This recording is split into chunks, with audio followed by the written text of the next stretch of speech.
Hey guys, this is our ideal to get you set up with this self-loading catenary section. What we propose is some cat section rollers, 24 wide, placed on a floor structure, mounted here, with a slight drop-in sled back here, a pivoting axle in this area, cylinder that lays flat across the floor, and a subframe. So you can imagine your roller track sitting here. As you actuate that track, she's going to raise up from a pivoting point, allowing your material to be pivoted up in this section, floor mounted.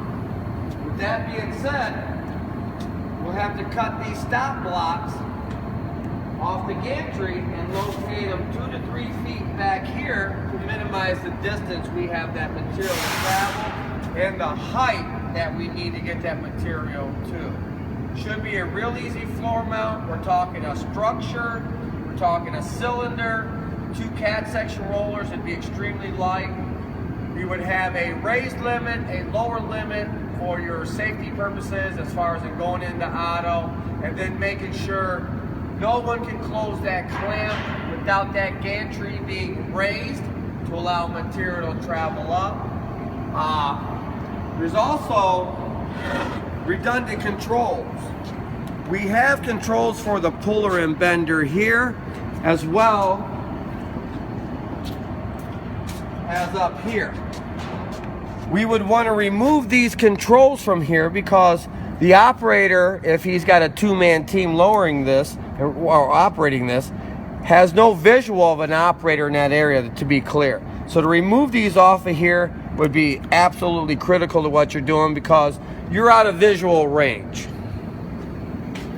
Now, this pending loading station should be in this general area. I know your guys' setup, but that pendant should always, this control station, should always be in this general loading area. So an operator has a visual of right here. He can open, close, actuate, see anything that's going on around here. So it's very important to make sure that the controls are in an optimal visual range.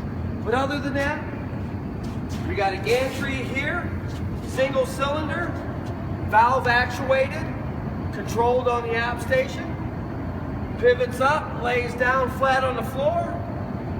If by any reason material comes down, it will not drag the floor. It'll actually lay on the rollers if need be.